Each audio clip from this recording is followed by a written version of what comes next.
Amen. Good morning. Good morning, my dear church. And praise God for a brand new year that He has given us. Although we experience temptation trials for the past year, but this year I do declare that this is a year of breakthrough. Amen. And this morning also, Pastor Larry has attended the groundbreaking ceremony of the worship hall in Religious Complex. And praise God, there is breakthrough in this Doha, Qatar, in Jesus' name. Can we give a clap offering to the Lord? And in our recent visit in our Philippine churches, I would like to share the pictures during the announcement because it is so many. And I can see that there is also breakthrough in our churches in the Philippines. So our pastors are so busy harvesting more souls in the kingdom of the Lord. They did not what we call think or experience the pain, the suffering that they are experiencing, but they are so busy in harvesting more souls in His kingdom. Can we give a clap offering to the Lord? And this year, I do believe that starting this year, there will be breakthrough in Doha and in the Philippine churches. So, it is not time for us to be complacent enough in these last days. But we need to bring people in the kingdom of the Lord. We need to bring people and to know them that Jesus Christ is the only source of salvation. So, there is no time that you and me will be complacent in our worship, in our relationship before the Lord. But let us be passionate because as He sees the desires of our hearts, He will give us breakthrough in Jesus' name. Because our Lord is the author of breakthrough. Today, we will ask the guidance of the Holy Spirit so that His wisdom, knowledge, understanding will guide us in our sermon for the day. Lord, we thank You. We magnify Your name. We intone Your name on high, O Lord God. Thank You, Lord, for You are a God of this church. Thank You, Lord, for You never fail to fulfill Your promises. You never leave us, nor forsake us. We may experience breakdown, but Lord, with You, there is breakthrough. And we hold on into Your promises so that, Lord, in Your perfect time, You will give us prosperity in Jesus' name. Lord, today, as we hear Your sermon from Your throne of grace, Your knowledge, wisdom, understanding be upon us so that, Lord, we can understand Your word and apply this in our daily lives. Hide me in Your presence that only Your glory will be seen by Your church. And at the end of the day, there is only one name to be glorified, only Jesus Christ. Thank You for Your love, protection, and prosperity in His church. Thank You, Lord. In Jesus' name I pray. Amen. The text this morning is found in Job, chapter 22, verses 21 to 30. I will be reading this in the New King James Version. 21. Now acquaint yourself with him and be at peace. Thereby good will come to you. 22. Receive, please, instruction from his mouth and lay up his words in your heart. 23. If you return to the Almighty, you will be built up. You will remove iniquity far from your tents. 24. Then you will lay your gold in the dust, and the gold of Ophir among the stones of the brooks. 25. Yes, the Almighty will be your gold, and your precious silver. 26. For then you will have your delight in the Almighty, and lift up your face to God. 27. You will make your prayer to him, and he will hear you, and you will pay your vows. 28. You will also declare a thing, and it will be established for you, so light will shine on your ways. 29. When they cast you down, and you say, exaltation will come, then he will save the humble person. 30.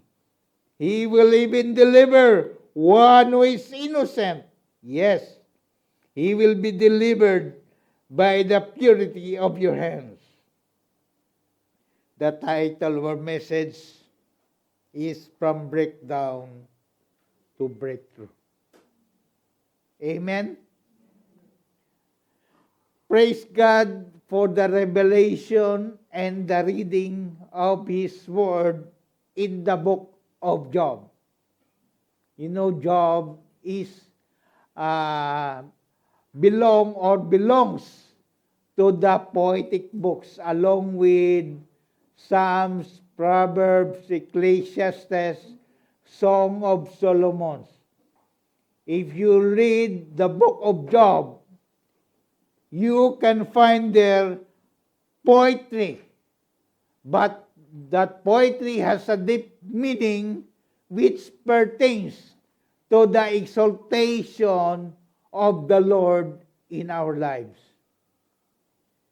And this book of Job also signifies how God is sovereign in the midst of trials. Job, as you all know, experienced tribulation in his life.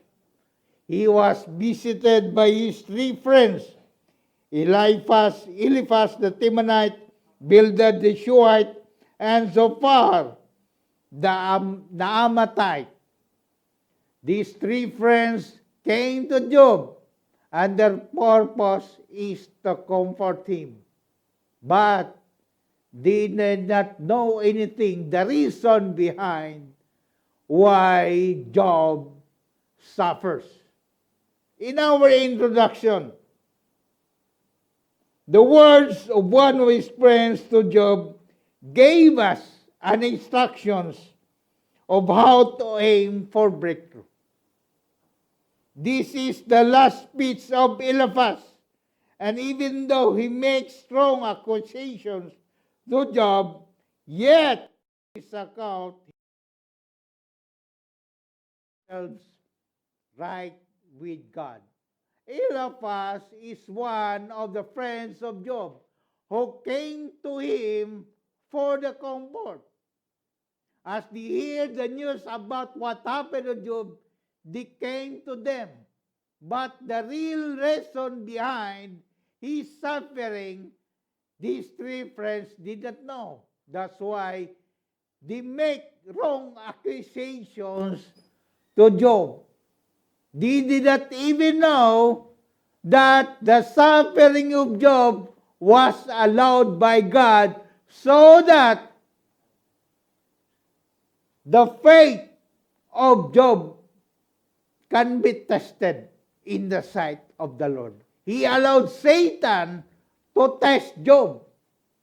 But the friends of Job think that Job do a sin or wickedness in the sight of the Lord. That's why Eliphaz, one of his friends, declared these things. That even though it is strong accusations, but if we read this account properly, we can find a lesson on how to aim for breakthrough. And this is our aim, our objectives this year. That most of us, if we experience breakdown in the year 2024, this year will be a breakthrough for us. Amen. In our ministry, in our family, in our company, with God, there will be a breakthrough. To experience breakthrough this year, we must apply things that makes us right with God to it.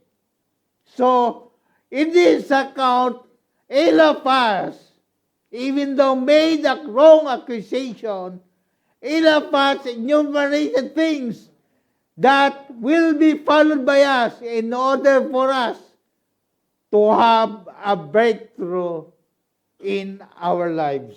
Number 1, seek God.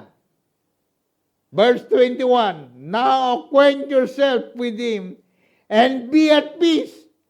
Thereby, good will come to you. Parang correct itong sa Eliphaz. Sinabihan si Job. But this is the truth. We must acquaint ourselves to our Lord. Because the only source of our peace is Jesus Christ. Do not be anxious of anything, but in everything by prayer and petition with thanksgiving, present your requests unto the Lord, and the peace of God shall pass it all understanding, shall guard your heart and minds through our Lord Jesus Christ. Seek God. Isaiah 45:6, verse 6 says, seek God while He may be found. Come to Him while He is near. If we seek God in our lives, we will have peace and prosperity. Amen? If we seek God in the midst of our trials, in the midst of our sicknesses, there will be healing because our faith matters to Him most. If we seek God in all our circumstances, there will be peace and prosperity that will come to us. Not on the position of on the company that we have, not on the position of the businesses that we have, not on the treasures that we have, not on the wealth that we have, that we can find peace. But seeking God matters in all circumstances, because with Him there is abundance. Amen? With Him there is provision. With Him there is healing. And with Him there is harmony and unity. And I'm so praised, and I praise God for what He has done to this church. Because at the end of the day, you and me seek Him always. Amen? Do we seek God at all times? Amen. May mga kahirapan man tayo. May mga sitwasyon na hindi natin maunawaan. Pero kapag tayo, when we are in the presence of the Lord, we are at ease. He who dwells on the sacred place of the Most High shall abide in the shadow of the Almighty. That is His promise. The Lord is my shepherd, I shall not want. We need to seek Him always. We need to seek Him in the midst of our circumstances that we are facing. Amen? Can we give a clap offering to the Lord? Number 2, in order for us to have breakthrough in our lives, number 2, meditate His Word. In verse 22, receive, please, instruction from His mouth, and lay up His words in your heart. So Eliphaz reminded Job. Job received instruction from his mouth. Your word in your heart. His word should be in your heart. It is very important for every Christian to read the book of the law or to read the word of the Lord. Because the word of the Lord reveals everything that can give us peace. Joshua 1:9 says, if you read Joshua 1:9, let not His word depart from you every day of your life. Let His word be the basis of your prosperity, be the basis of your authority, because His word is the final authority that will guard every person, every Christian in his faith. Every day we have what you call Sister Golda, Bible reading, so that our faith will be strengthened. So if you want breakthrough in your life, you have to meditate His Word, not Netflix, not YouTube, not magazines, not comics, not newspapers, but you have to meditate His Word, because His Word is a lamp unto your feet and a light unto your path. His Word is guidance for a Christian living. In Psalm 119:11, I have treasured the word in my heart, so that I may not sin against you. How can a young man keep his way pure? By keeping your word. If you want to live pure, if you want to live a life that is pleasing to the Lord, we need to read, we need to meditate His Word. Amen? One chapter a day matters. One chapter a day matters. Hindi yung pagising nyo, bukas kayo ng Facebook. I'm not saying Facebook is bad. But the Lord wants us to meditate His Word, that when we rise up in our sleep, the only thing, the first thing we'll do is to read the Word of the Lord.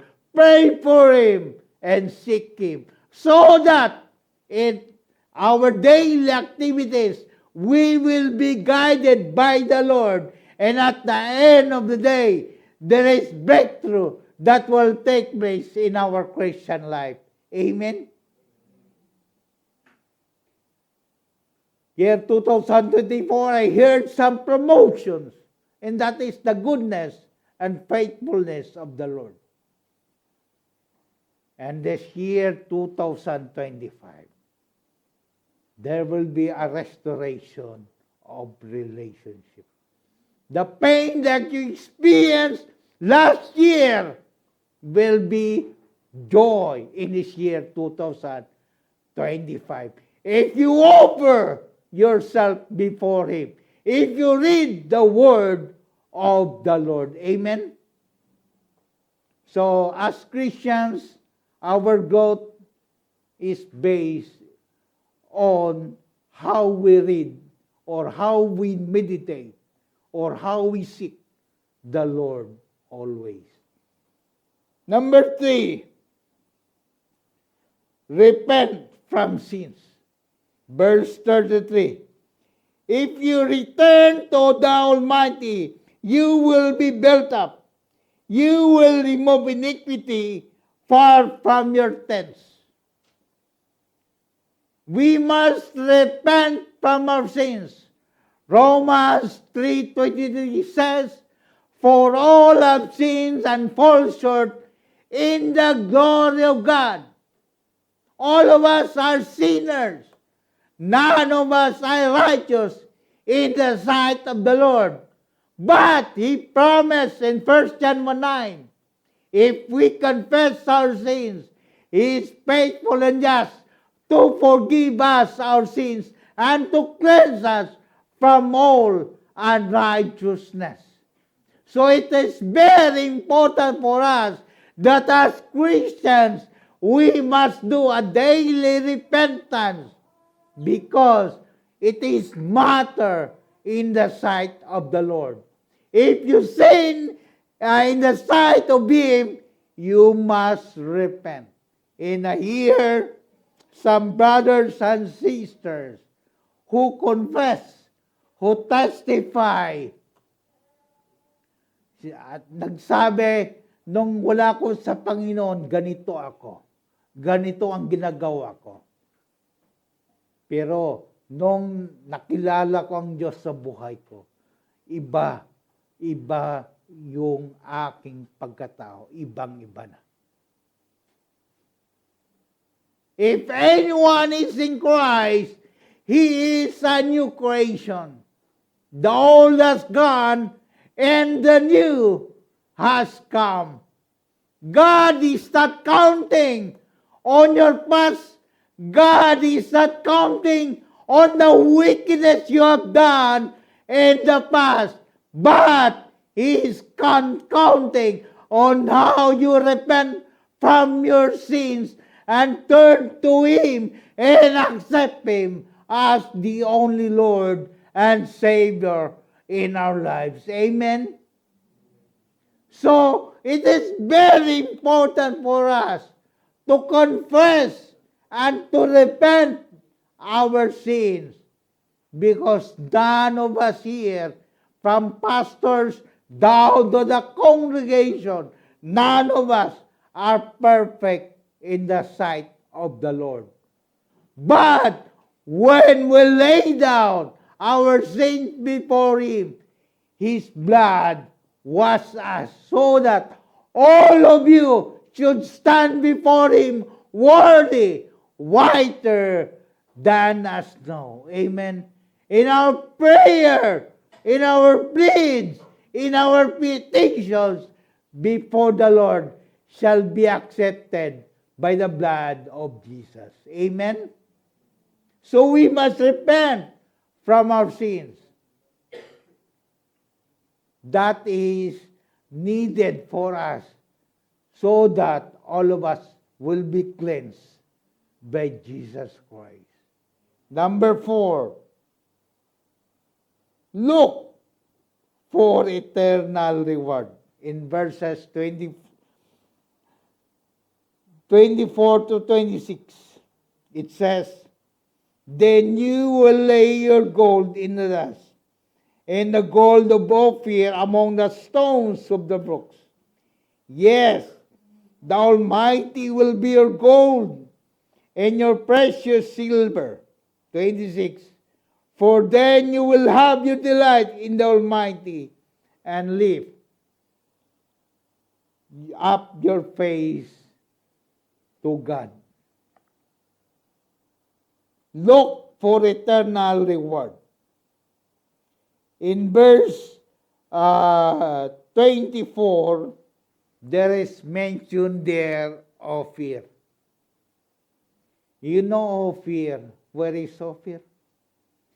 In biblical times, in Old Testament, during Solomon times, in his attempt to build the temple, he carried gold. He commanded his men to carry gold from the land of Ophir, which is southeast of that kingdom. So this land was full of gold, full of precious stones. And many theologians, many scholars, that the land of Ophir presently is the Philippines. You believe that?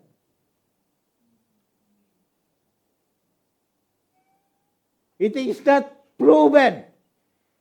But the heart of every Christian, the heart of every Filipino people is to bring people to Christ.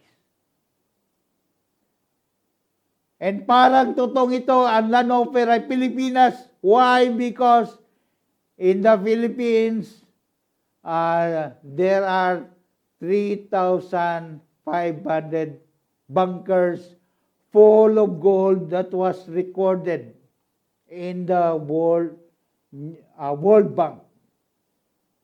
And our pastor in Tantangan owned one of the bunkers.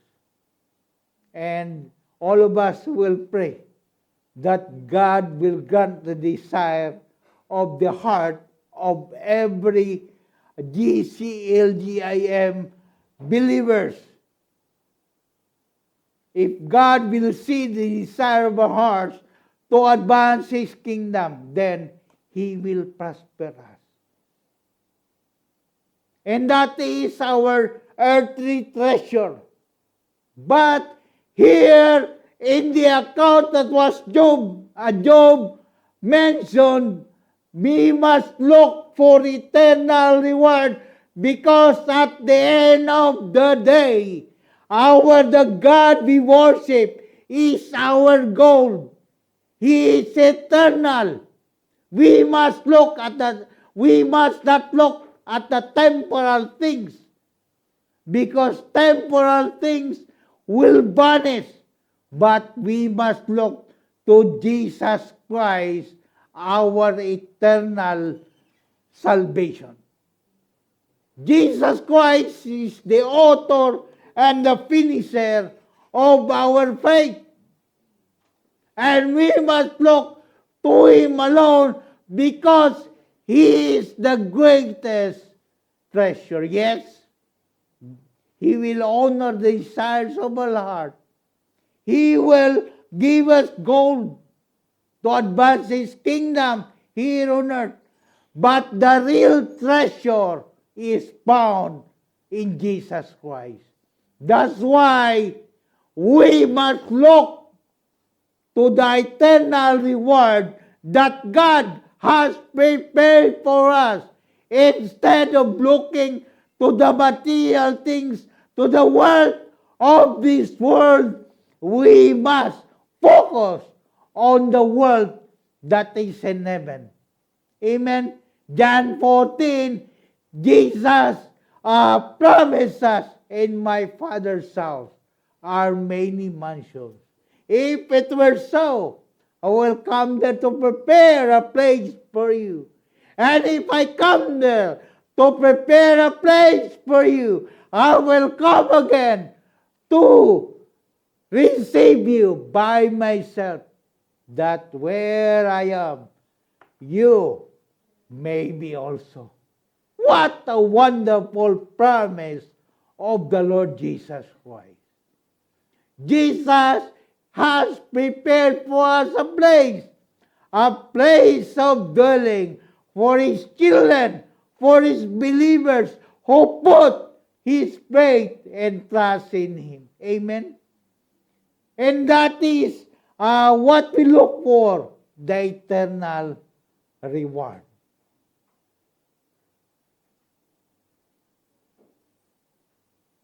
Dahil sa langit, ang tunay na kaligayahan ng isang tao. Tunay na kasiyahan ng isang tao. At tunay na kayamanan ng isang tao. The true riches can be only found in heaven. With Jesus Christ in eternity. Amen. That's why we must look for eternal reward. And as we look for an eternal reward, God sees our heart, and He will find a way to prosper us in this earth so that we can advance His kingdom and bring more souls, bring more people in Him so that they can attain salvation in Jesus' name. Amen? So look for eternal reward. Your only goal, your precious wealth is Jesus Christ. Amen? Jesus is your precious wealth. A wealth that is eternal. A wealth that will not fade forever and ever. He will reign in our hearts. He will reign the world. He will reign the universe. And with Him, no more tears, no more death, no more sorrow. But with Him, full of joy. Amen? It is said in His Word, faith, hope, and love. And the greatest of these is love. Because in eternity, joy, there will be no literal joy, because the joy is Jesus. Hope, there will be no literal hope, because you dwell in your blessed hope, Jesus.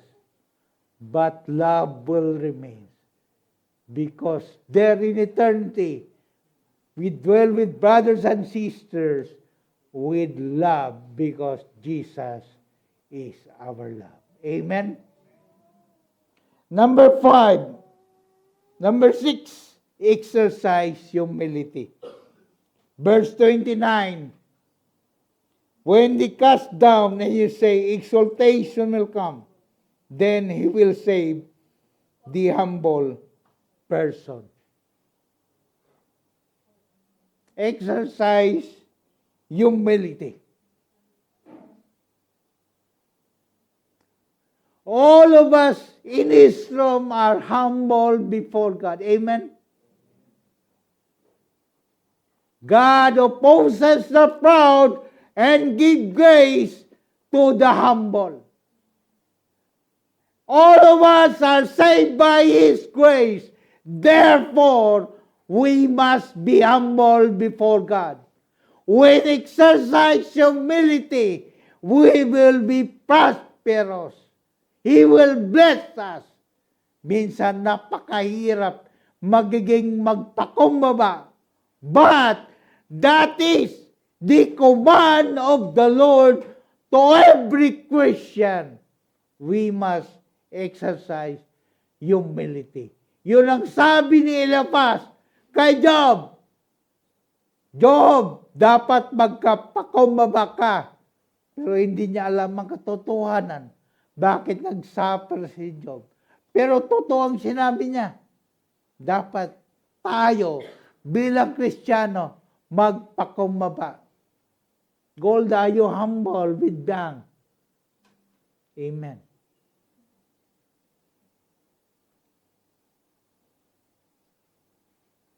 Dapat tayo magkumbaba sa isa't isa. We must submit one another, regardless of our positions, regardless of our wealth, regardless of our status. As Christians, we must abide to the commandment of the Lord to be humble before our fellow men. And humility is accompanied always by forgiveness. Alam mo, itong humility na ito, very effective way of restoring yourself. Very effective way of restoring and healing yourself. Amen? So ito yung advice ni Eliphaz kay Job. And this is our advice. The advice of God to all Christians, that at all times, we must be humble. Kung gusto niyong kagalingan, dapat magpakumbaba. Amen? If you want prosperity in life, there will be humility. Amen? And number 7, exercise purity. Verse 30, He will even deliver one who is not innocent. Yes, he will be delivered by the purity of your hands. This account is very prophetic. Eliphaz has prophesied that because the righteousness that Job has experienced before the Lord, the salvation of his reference will be heard by the Lord, or will be given by the Lord. Nakita nyo naman ang tatlong kaibigan ni Job dito, Eliphaz, Bildad, and Zophar. They did not even know Jesus Christ. But Eliphaz prophesied that maybe Job could be a vessel, that these three friends will experience salvation in Jesus' name. And all of us will be pure in the sight of the Lord. If we want salvation in our family, salvation in our company, salvation in our friends, salvation in our ministry, we must be pure before the sight of the Lord. Why God sometimes doesn't answer your prayers? Because you ask the Lord in a wrong motive. In the book of James. Because you ask the Lord in the wrong motive. That's why God sometimes doesn't answer our prayer. But if our prayer is pure before the Lord, He will grant the desire of our heart. If we will purely pray before the Lord, the salvation of our family, then He will grant your prayer. And His perfect time, He will, the Holy Spirit will work in your family to attain salvation in Jesus' name.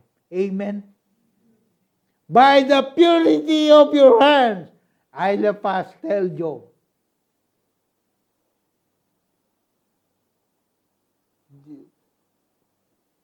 God will deliver who is not innocent.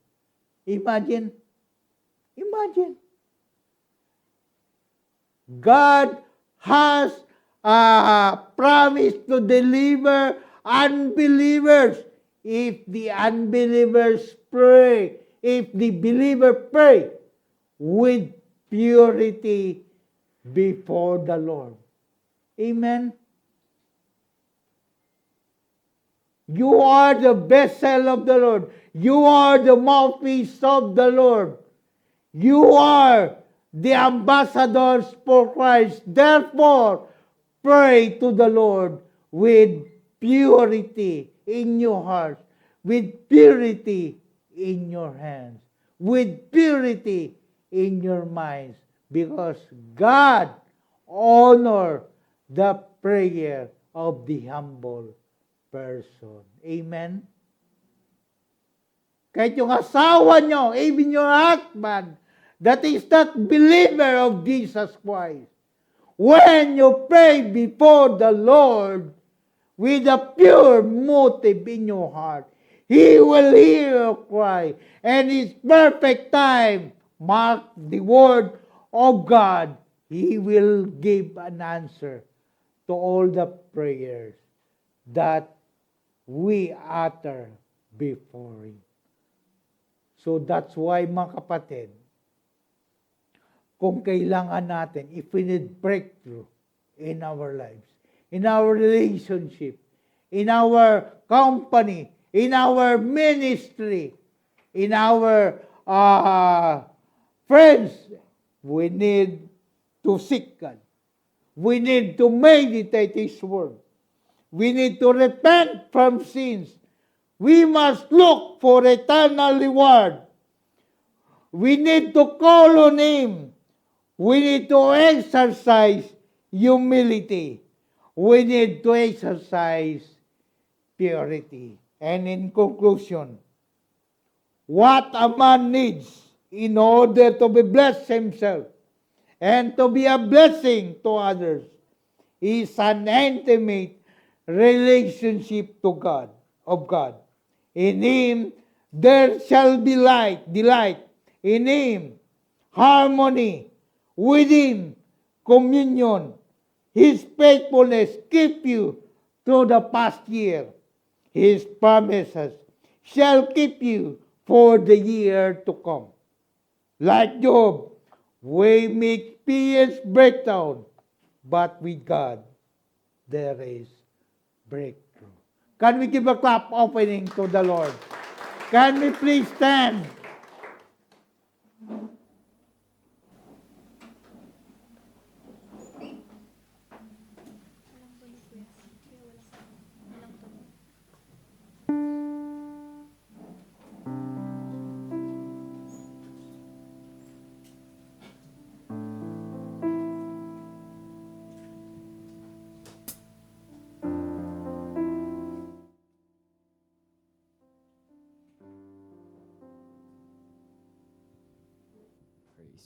Praise.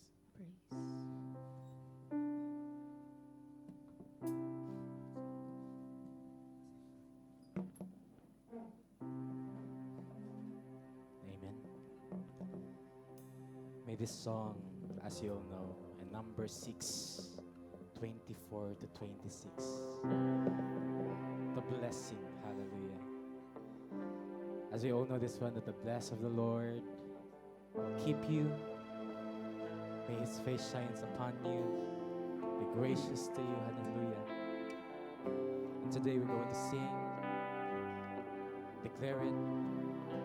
It might be to the one that next to you, it might be to yourself, to your family, hallelujah. And the blessing of the Lord will always output is the breakthrough in our life, hallelujah.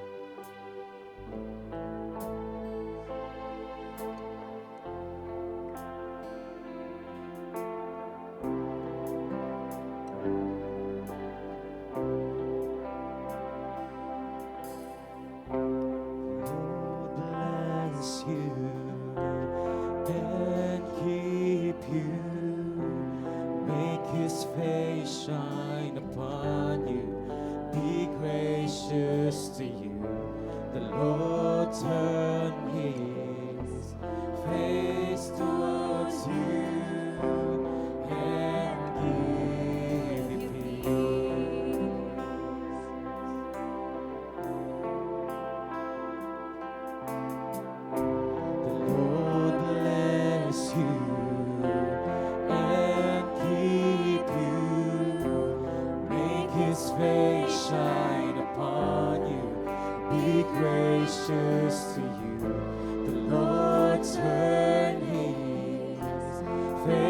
face towards you and give you peace.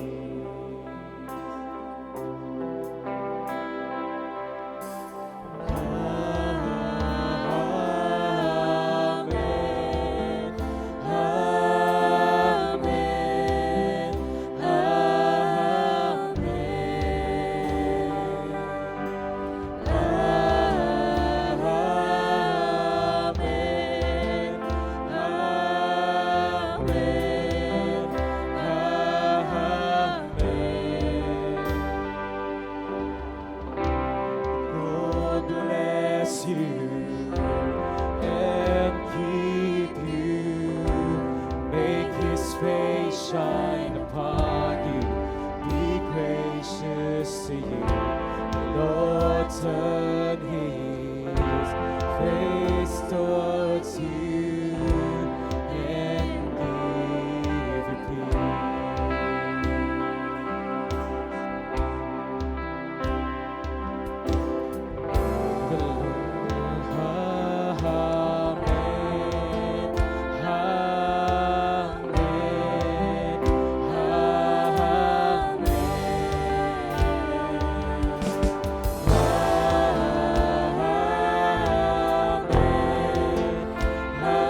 Thank you for the assurance. Thank you for the promises. Thank you, Lord, for the declaration that this year, 2025, our breakthroughs will come. And we claim this in Jesus' name. Breakthrough in our family. Breakthrough in our ministry. Breakthrough in our company. Breakthrough in the wealth you have prepared for us, O Lord God. We claim this in the name of Jesus. Because, Lord, in these last days, Lord God, it is your will that all people will come to know you.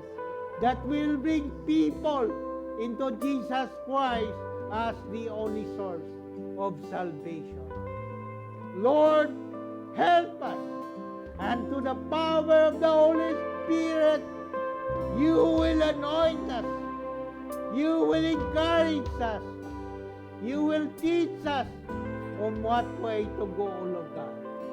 Lord, thank you for the reminder. Thank you for the word that comes from your throne of grace to your children, that as your children, we need, Lord God, to seek God, to meditate His word, to repent from sins, to look for eternal reward, to call on Him, to exercise humility, and to exercise purity.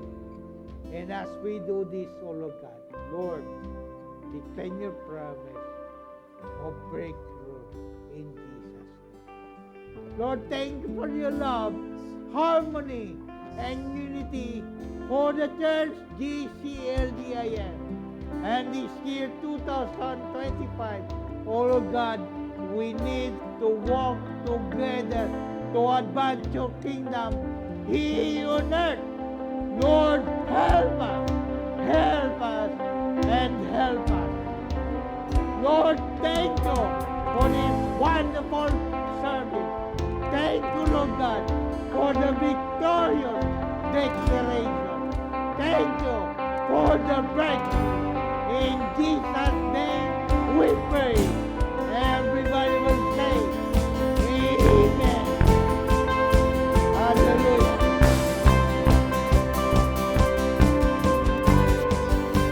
Let us all be seated in the presence of the Lord.